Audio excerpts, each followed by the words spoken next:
닥터박의 성클리닉. 안녕하십니까. 닥터박의 성클리닉 동두천 해성산부인과 원장 박혜성입니다. 오늘은 자위 방법에 대해서 알아보겠습니다. 어떤 방식으로 하는지 일단 방법을 알아야겠는데요. 처음에는 환상이나 판타지를 갖고 하는 건데요. 연예인이나 여러 가지 섹스 판타지를 떠올리면서 자위를 하는 여성이 가장 많습니다. 흡족한 성적 판타지를 떠올리면서 자위를 하다 보면 자위에 몰두하게 되는데 어떤 공상도 잘못된 것이 아니라는 것을 먼저 말해두고 싶습니다. 환상은 환상일 뿐이기 때문에 본인이 상상할 수 있는 모든 상상을 해보시기 바랍니다. 그래서 모든 걱정은 접어두고, 예를 들어 멋진 군인 장교와 그의 사병들 얼마나 많겠어요. 그 사람들과 모두 섹스를 하는 공상을 하셔도 되고요. 연예인 중에 가장 멋진 남자와 섹스를 하는 것도 공상해도 좋습니다. 실제로 자신을 흥분시키는 것은 어떤 거든 좋습니다. 한데 어떤 여성은 강간당하는 것을 상상하기도 한다고 하는데, 그 상상을 하다 보면 실질적으로 강간을 당하고 싶다는 생각을 하는데 꼭 그렇지는 않습니다. 공상은 공상에 불과하다는 것을 기억해야 합니다. 공상을 현실로 착각하는 사람들이 가끔 있습니다. 예를 들어 상상 속의 연인이 영화배우나 탤런트라면 멋진 일이지만, 만약에 많은 사람들이 자신이 제일 좋아하는 스타에 대한 공상을 하는데 맨날 스타만 생각하고 다른 사람들을 생각을 않고 한다면, 공상은 멋진 도구이긴 하지만 어느 누구와도 데이트를 하려고 하지 않는다고 하면 문제가 될 수 있죠.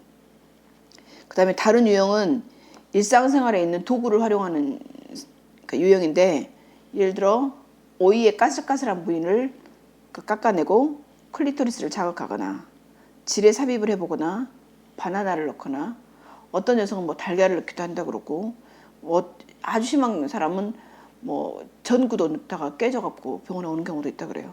이렇게 여러 가지 도구를 활용하는 건데, 진동 마사지로 음부를 자극해보거나 빨래 집게로 유두나 클리토리스에 고통을 줘서 쾌감을 느낀다는 여성도 있는데, 도구를 사용하는 유형입니다. 그다음에 세 번째 유형은 라이브 쇼를 하듯이 파트너 앞에서 자위를 하는 건데, 본인 혼자 하기도 하고 서로 같이 하기도 한다고 해요.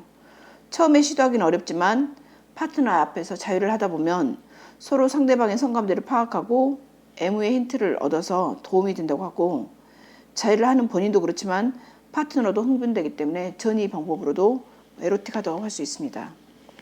그 다음에 생리 때만 되면 자위에 몰두하는 타입도 있다 그래요. 평소에는 무덤덤하다가 생리 즈음해서 성욕이 솟구치고 그때 자위를 통해서 강렬한 오르가즘을 느낀다는 유형인데, 방법은 팬티 안에 손을 넣고 클리토리스를 문지른다는 사람이 많습니다. 생리열 때문에 냄새도 나고 위생상의 문제도 있을 수 있는데, 손을 깨끗하게 씻거나 질 속까지 깊숙이 손이나 도구를 넣지 않는다고 하면 별 문제는 없다고 합니다. 그 다음에 전이 중심으로 허벅지가 서로 부딪히는 느낌 때문에 치마 입은 날 유난히 섹시한 느낌이 든다는 여성, 노팬티로 치마를 입고 흥분을 극대화시킨다고 하는 여성도 있고요. 그 다음에 채팅이나 이메일을 통해서 다른 유형을 봤더니 자위할 때 질하고 클리토리스를 동시에 공격해야지 진정한 오르가즘을 느낄 수 있다고 주장하는 여성들도 있습니다. 이렇게 자위 행위를 여러 가지 도구나 환타지나 채팅이나 이런 걸 통해서 할 수 있습니다. 그리고 남성은 주로 음란물을 보면서 후딱 해치우는 경우가 많은데, 여성의 성기는 남성하고 구조부터 다른데 어떻게 즐길 수 있을까? 여성은 되게 음란물보다는 성적 판타지를 가지고 많이 활용한다고 하는데, 남자들은 되게 시각적인 자극에 의해서 자극을 받잖아요. 그래서 누드가 나오는 잡지의 99%가 남성을 겨냥을 했는데, 여성들도 물론 잘생긴 남성을 감상하지만 그런 성기를 보고 여성들은 흥분하지 않기 때문에 되게 여성들은 자극의 수단으로 판타지를 잘 활용하는데, 이 판타지를 하면서 여성들은 본인이 여러 가지 멋진 환상을 천천히 생각을 한다고 합니다. 그리고 자위를 하게 될 때 판타지 말고 이제 어떤 부위를 자위하는 게 가장 좋냐면 클리토리스인데, 클리토리스는 보통 애무를 하거나 입을 사용한 커닐링구스로 이제 오르가즘에 도달하는 여성이 많은데, 이 클리토리스가 굉장히 예민하기 때문에 잘못하다면 너무 강한 자극을 주게 돼서 과잉 반응을 일으킬 수도 있습니다.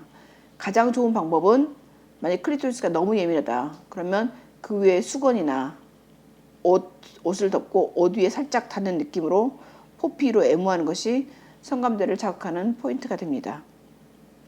이 클리토리스는 원래는 숨어져 있다는 의미인데 클리토리스를 자극하게 되면 만약에 오르가슴이 오르거나 흥분하게 되면 클리토리스가 그 치골 쪽으로 함몰하게 됩니다. 이때가 되면 클리토리스는 아주 작아지거나 언뜻 보기에 없어진 것처럼 보이는 있는데 이럴 때 클리토리스를 끄집어내면 안 되고 그냥 속에 숨게 놔두고 만약에 성적 긴장이 풀리면 클리토리스가 한 5초에서 10초 정도 되면 제자리로 돌아오게 됩니다. 그래서 클리토리스를 자극해서 오르가슴이 오르게 하는 것이 여성들 자유의 가장 키포인트입니다.